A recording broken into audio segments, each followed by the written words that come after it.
Well, we are so glad to have you join us on another episode of Empowered Investing with Leading Ladies. One of my goals through starting this podcast was to really educate women on investing in real estate, particularly commercial real estate and multifamily. One of the things that we see is that, in particular, women, we want financial freedom, right? We want the ability to have the choice of when we go to work, when we vacation, and that we have the freedom to have the income coming in, passive if possible, that helps support our needs and our family.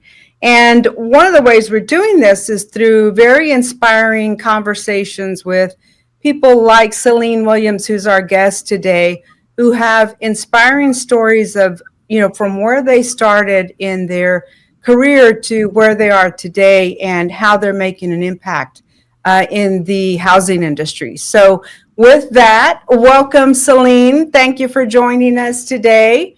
Celine and I met through the San Antonio Apartment Association, and she has given so much to the industry through being president of the association, volunteering on every committee, I think. And I think you've done it now at the Texas level also. So thank you first and foremost for giving of your time to help our industry grow and become what it is today. So thank you for joining us. We are so excited. And, I always like to start by letting the viewing audience know, who is Celine? Where were you born? Where did you grow up? What's your family? Who are they? And then we'll get into the business stuff. First, it's the personal stuff. Yeah, for sure. Well, thank you so much for having me. I'm so excited to be part of you. Everything that you do, I've been watching you and all the great things you're doing. So thank you for inviting me to be part of this. I was born and raised here in San Antonio. I grew up and went to the University of Texas at San Antonio. So I stayed local, went to UTSA. I had my first daughter when I was in high school, so that was part of the reason I stayed local. I actually got a full scholarship to UT Austin. I've always been a Longhorn fan and a Cowboys fan. I'm from Texas. I'm a Texas girl through and through. But I couldn't afford to live in Austin. My daughter was 3 by the time I graduated high school. So I got a full scholarship here to UTSA as well, and I decided to stay local. So now between me and my husband, we have 6 children and 11 grandchildren. And so I was the only child. So now I have this huge family. So it's been really fun. They keep me young and keep me going. That's phenomenal. I had our first grandchild last year in December. I didn't. My daughter-in-law and son had the baby, but it so changes your life and your focus on things. You love your kids immensely, but your grandkids are a little bit different. It's a different, you can enjoy them and then they go home with their mom and dad. You're not as responsible for all of their everyday stuff. So we have 2 that live with us, so I don't get to sugar them up and send those home, but the ones I get to sugar up and send home I do. But I'm not meant to be an adult without children. I've always had at least a child ever since I was 15, so I guess that's what's in the plans for me. God wants me to raise kids, so that's what I've done my whole life. Yeah. You're being that awesome role model for them. I think that's phenomenal. Now, what did you study at UTSA? I studied business management, and when I graduated, I went on to the UTSA job bank, was looking for a job, and I saw a job as a property manager. And I'm like, I majored in business management. I can be a property manager. I had no idea what property management was. I'd lived in apartments, but didn't realize all the work that goes into running properties. And so I got hired as a 23-year-old college graduate as a property manager at a property. It was like a 130 unit property in San Antonio, right outside of San Antonio in Kirby, Texas. And the day I started, the assistant manager walked out. I don't think she was very happy that they hired a 23-year-old kid to be her manager. And so she went off on the regional supervisor as we walked in and walked out, handed him the keys. Our corporate offices were in Dallas, so he had flown in to show me around the property. So he showed me around, gave me the keys, and flew back to Dallas. And that was my introduction to the industry. And it happened to be an affordable housing property. So not only did I get to learn property management, I got to learn all about affordable housing and how to qualify households and all the stuff. Wow. So in your career, how many units would you say that you've helped manage? Well, when I was a regional, so that company that I got hired with, I ended up staying on with them for 15 years. So I worked up through the ranks as a property manager and then compliance specialist and then a regional. So by the end of my career, I supervised over 15 properties. So it was probably about 4,000 units at a time. They would switch portfolios and things like that. I think for me, I really enjoyed the owners that I had were mostly nonprofit owners. So I worked for a third-party management company, but the owners I had were local in San Antonio. And so they were either faith-based or mission-driven. And so I really liked that part of the community feel of not just renting apartments, but really providing services to residents that need it most. Right. Yeah, no, that's fantastic. Tell us, in your opinion, what is the big difference between an affordable property and what we know as conventional or market rate properties? I just want the audience to understand the difference. Yeah, there's so many different types of affordable properties, and so they don't all fall into one bracket, but really the gist of it is income and rent limits at affordable properties. So people that live at properties that are affordable usually are required to have incomes that don't exceed a certain income limit, and then rents are usually restricted to a certain rent limit. So they're designed for, some are for very low income, some of them are for moderate income households, but it's designed so that they have more affordable rent options. And then a lot of them, they have community like resident services. So if there are really low income residents, a lot of times it just takes one emergency to, sometimes they're living, or a lot of times they're living paycheck to paycheck. So there are services involved that help find jobs, help with after school programs for children, and they have extra services that they provide for certain types of affordable housing. Okay. And you mentioned nonprofits. I guess ownership can range from a nonprofit to somebody like me who wants to invest in it. What have you seen the majority of? It's usually private investors. Tax credits are usually the kind of the most common affordable. Right. Housing authorities also are other ways. Quasi-governmental type agencies get into that because that's kind of what they do. But in order to incentivize more affordable housing, there's all types of programs, and even now, even more programs out there that help incentivize private investors to invest in affordable housing. And the key is really having management companies or experts, consultants, compliance experts that help you understand what you're agreeing to. Because there's a lot of people that, it's like, I can get $1 million to do this. Yeah, I'll do that and, make the deal work. They have gap funding and things like that.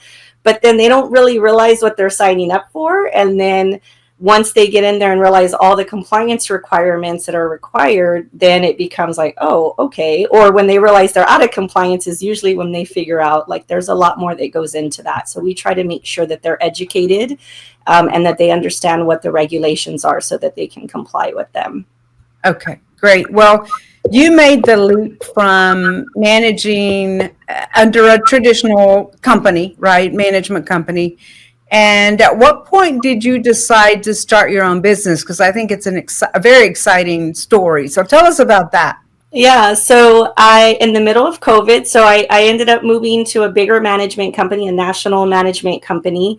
By this time in my career, I was a regional supervisor, moving up that executive ladder, kind of wanting to continue to move up.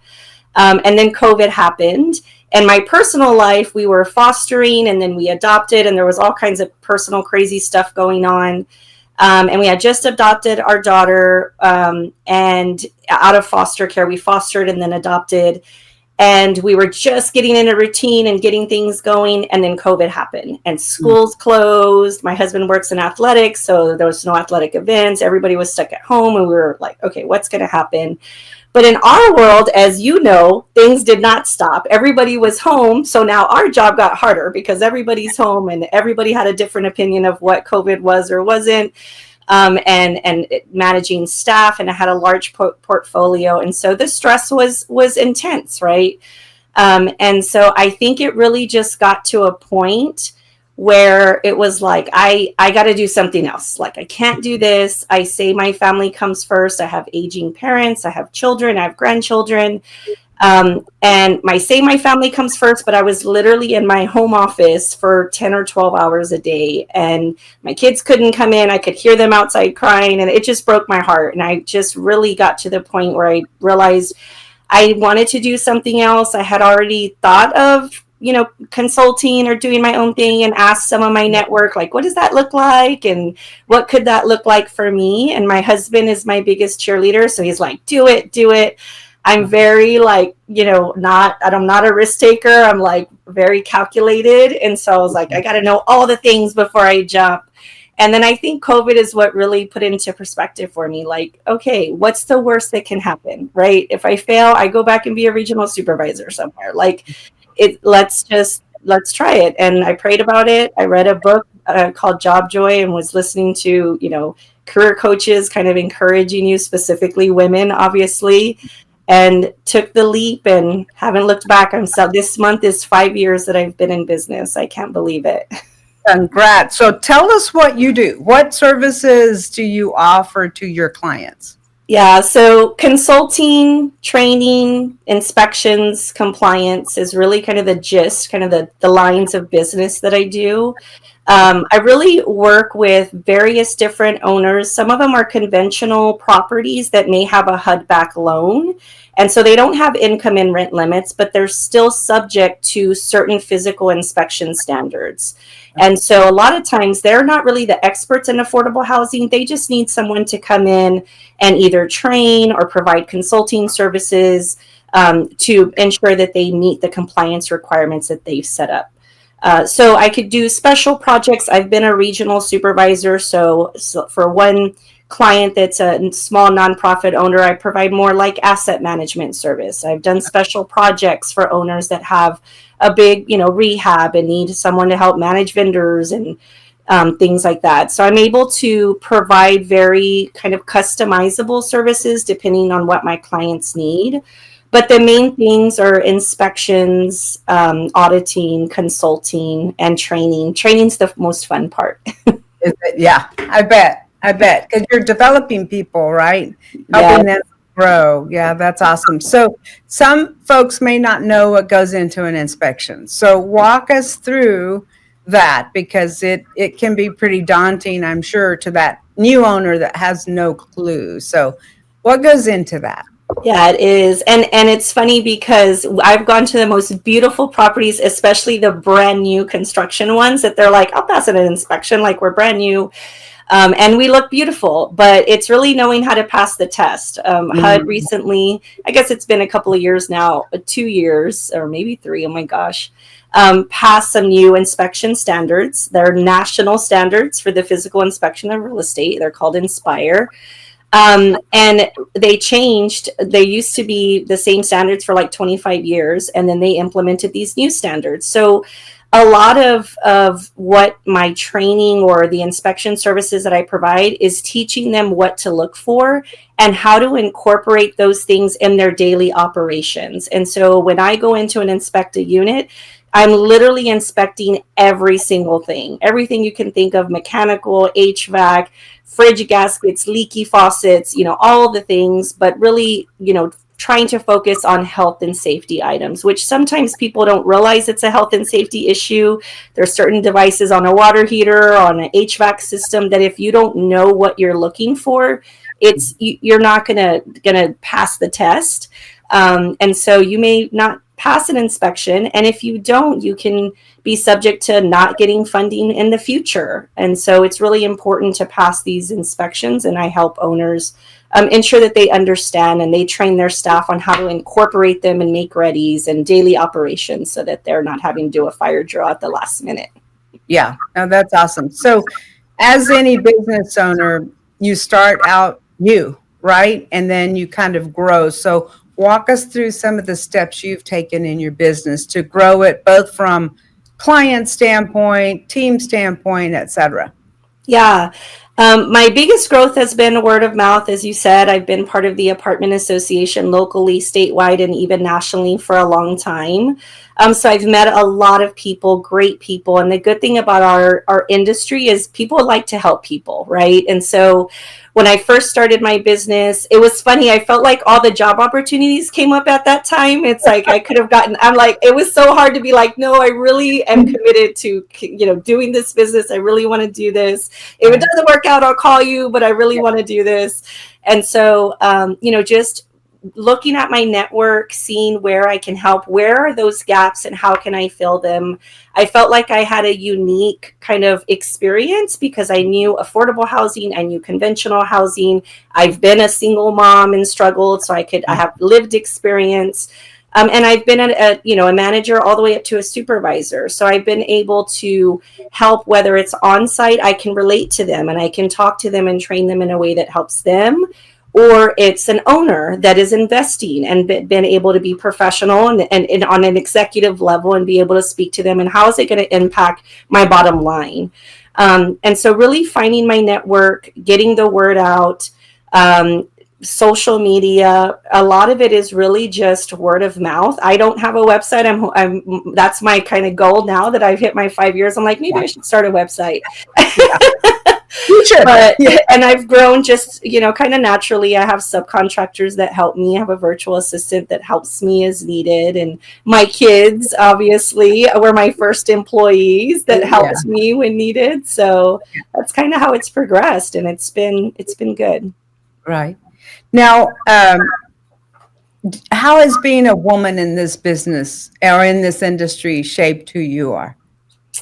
It's interesting because there's a lot of women in our industry that kind of call the shots and run the day-to-day, the operations. But when you look at the CEOs of major corporations, there's still not enough women, right? Mm-hmm. We're doing a lot of the work, but we're not always the ones that are making the money, the big money.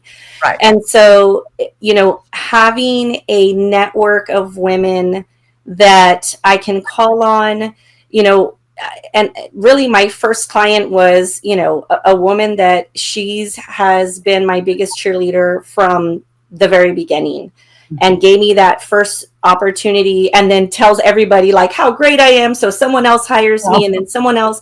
So, and it's not just women. I mean, there's so many mentors that I've had along the way, and kind of having your own personal board of directors that you can kind of go to and kind of think through things with, and that will, refer you or say your name in a room that you're not in and say, hey, I know someone that might be able to help you with that.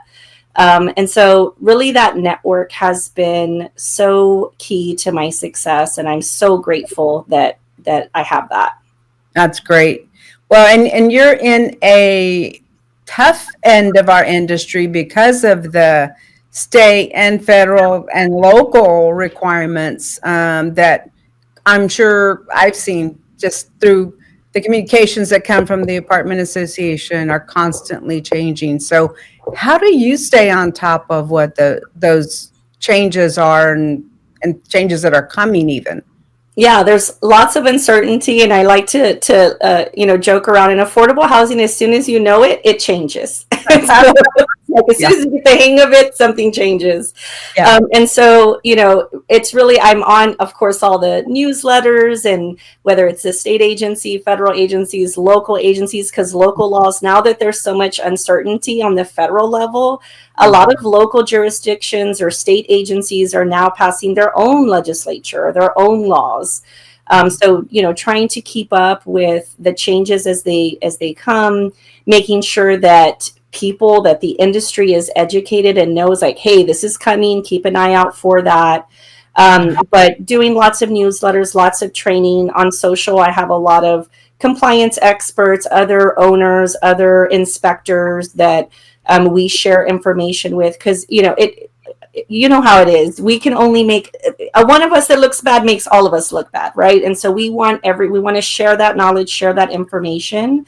And if I don't know it, I usually know where to go to find it, or know someone that knows it that I can ask, like, hey, is this something that you can help me with? And usually I can find an answer. Yeah. So using your resources has really been, and your connections in the industry has been big. What are some of the biggest common mistakes you see owners make in terms of compliance or inspections or in this space? Yeah, I think first is not understanding what your requirements are. So like for the inspection thing, like I said, sometimes owners don't even realize they're subject to these inspections because they don't have income and rent limits. And so they're like, oh, I'm not affordable housing. But if you have a HUD-backed loan or a HUD-insured loan, you may be subject to these inspections. So first is understanding what your requirements are. And then really making sure that that information is fed down to the teams.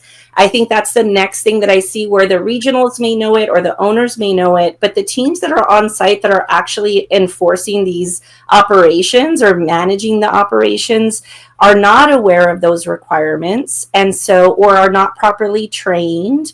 Or, we know that there's a lot of change that happens on property. And so ensuring that that information goes all the way through the organization, all the way down to the people that are actually operating the property, and creating good systems. That's really where, like, when I go in to try to help an owner set up systems or get back into compliance, a lot of times it's people and systems, making sure your people understand what the requirements are, and not just like, here's a book, here's the guide, here's a website. There's tons of resources out there, but training them so that it clicks. I think, like you said, that's why I like the training, because when you see it click and you see like, oh, the light go off, you're like, okay, yes, they get it. Because it's not just one time, it's reoccurring, working those things on a daily basis, and then incorporating them into the systems that you're already running, so that you're not having to figure out like, what was I supposed to do again here? It just becomes a natural thing that you're doing as you're operating the property, and that really helps you be more successful. So if a new team member comes in, you already have a system in place to incorporate them. They're not trying to learn it and then try to figure it out how it's working at the property. Yeah. Do you have certain recommendations on how they need to stay organized within their systems? Because any system, you can set it up, but if nobody's following it, it's not really a system. So that's exactly right. Like, that's spot on. Yeah, so what are some of the strategies or things that you recommend to owners to stay organized in understanding or monitoring these systems? I think, with the inspections, there's checklists that HUD has available, and they're available in PDF and Excel. There's all types of checklists, and there's softwares that are already created that have the inspection standards already in there. And so a lot of times, like you said, there's already systems in place or software that the owner is using. So just incorporating those requirements into the systems that you're already using. So when they're going in and doing, say, a make ready, you have those on the checklist. So they're checking the pressure release valve and the dryer vent cover or whatever, these specific things, as they're going in to already do the preventative maintenance or the make ready or whatever it is. And so it's not always creating new systems. A lot of it is incorporating it into the systems you have. Or if you truly just don't have a system and you're starting from scratch, there's already documents out there. You don't have to start from zero, right? There's already templates out there that you can use to create that system, to create that checklist or the log or the file checklist. That's the other thing for file audits or people that have compliance requirements for income and rent limits. Having your files in a specific order, like just doing that, will help you be successful, because then okay, this is the order that it goes in. Here's how I can organize the file so I can find stuff when I need it. So sometimes it's just as simple as that. Checklist or your friends in affordable housing. Yeah. So are you typically called in in advance, or how do you handle situations where somebody fails their inspection and then you're backtracking? So walk us through kind of both of those. Yeah. So I do a lot of training for the apartment associations, for private training for, management companies, owners. So I try to give them all the information before, like here's how to set yourself up for success so that they don't have to do the fire drill or call me after they failed. But I have had to go in after the fact, and that, it's a little bit harder, but it's possible. I mean, we've had some properties. Hold on, I got to get a drink before I start coughing. Yeah, no, go ahead.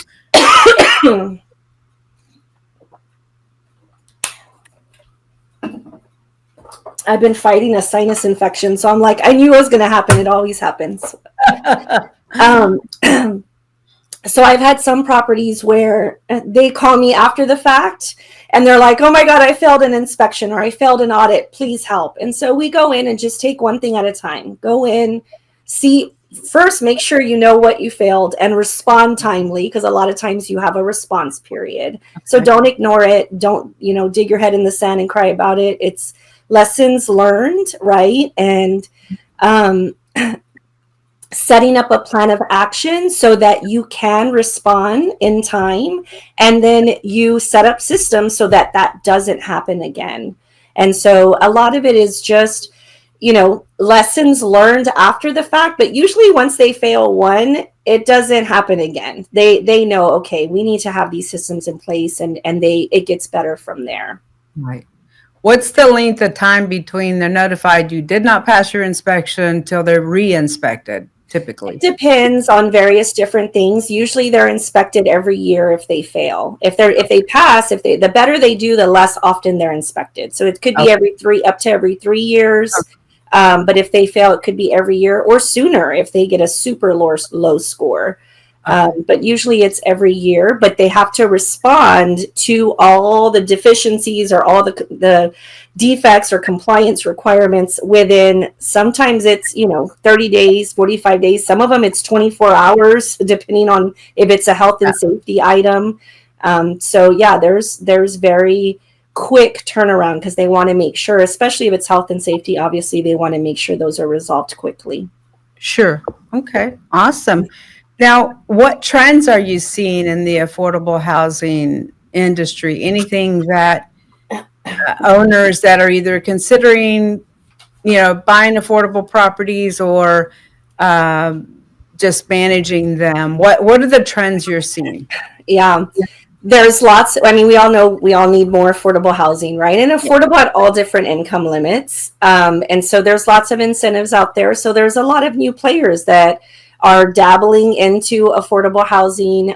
So there's a lot to learn, a lot of opportunities to invest in affordable housing, but really make sure that you understand what you're doing. It really is a great program. It can be, a lucrative if you're doing it correctly, right? You're not going to make, the margins are probably not as large as conventional, I'm sure, but there's lots of opportunities out there. There's also, though, a lot of legislative changes and laws. And so there's some new regulations in Texas for public finance corporations and housing finance corporations. And so there's new compliance requirements for deals that have already been structured a certain way, but maybe weren't monitored as closely, but now they're kind of under the microscope. And so now there are new monitoring and compliance requirements for deals that may have already been in existence that were receiving like a property tax exemption.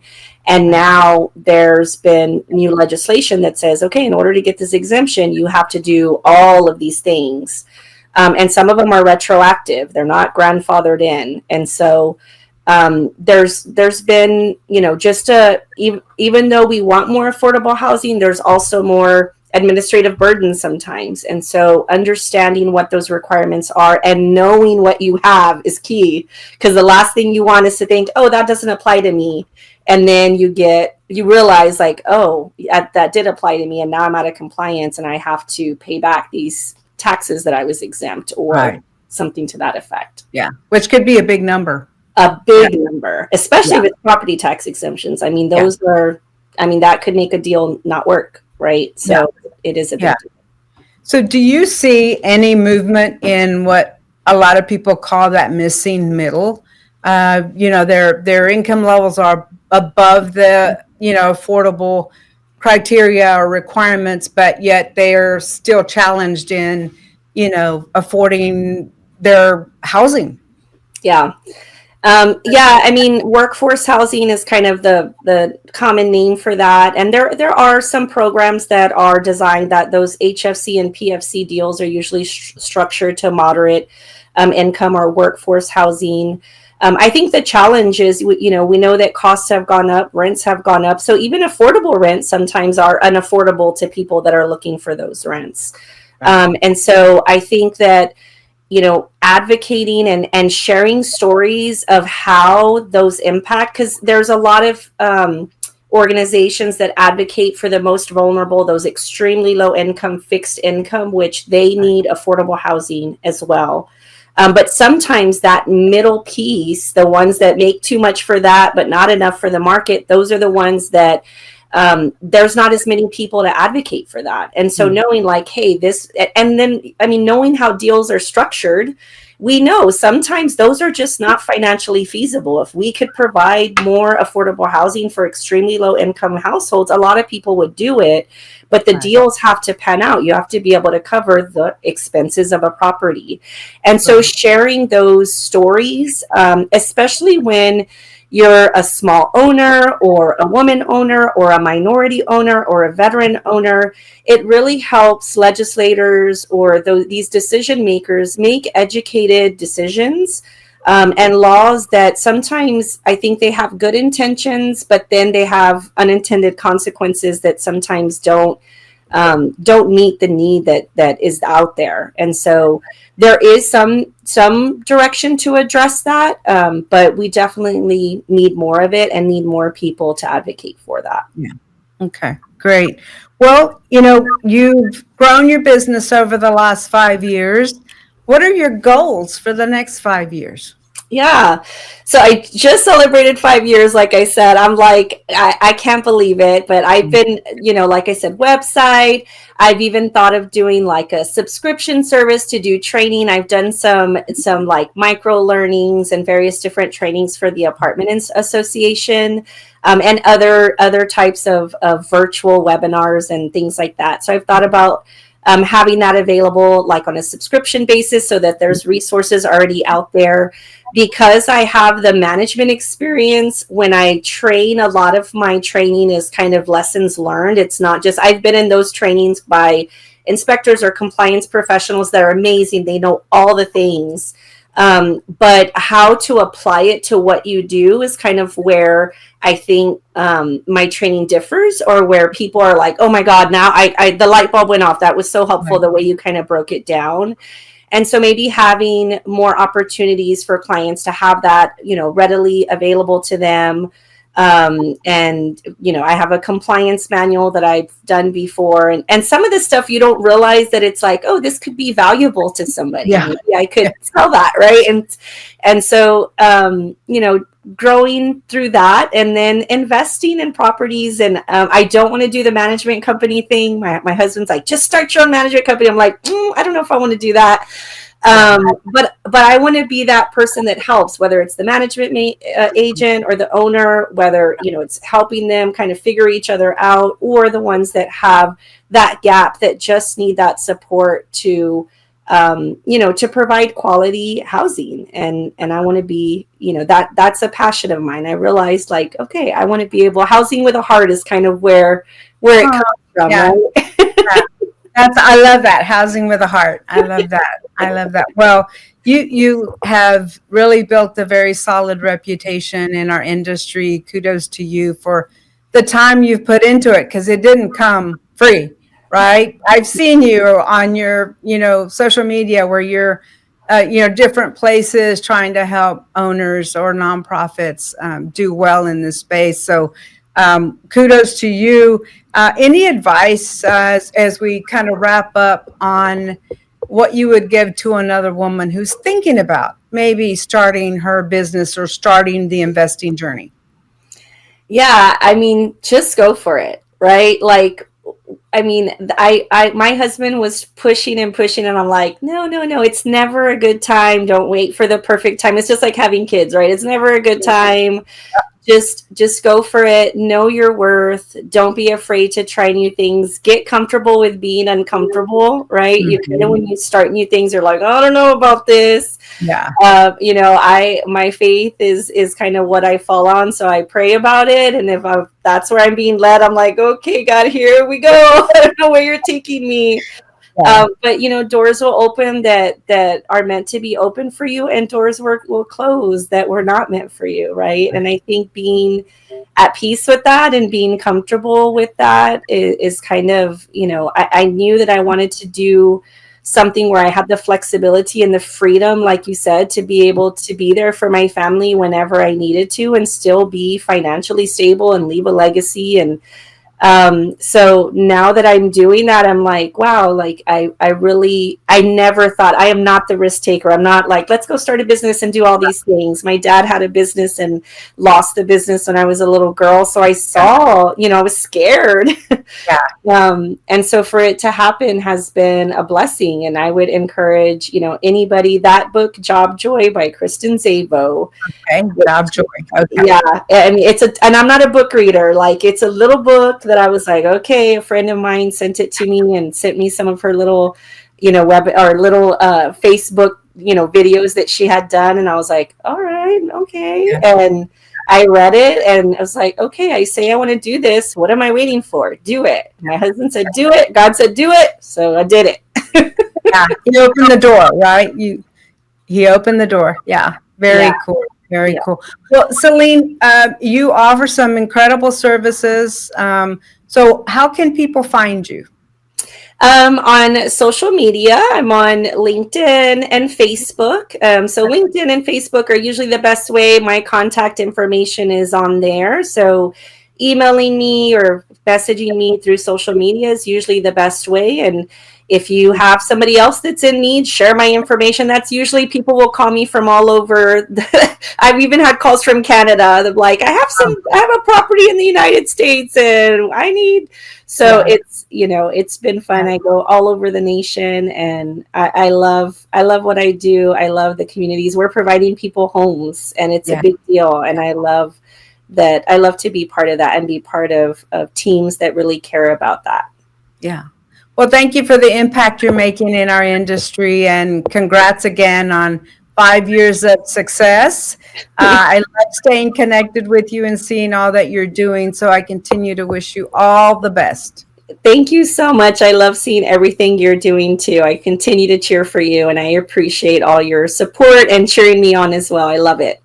Oh, thank you. Have a beautiful day. Thank you. Bye. Bye.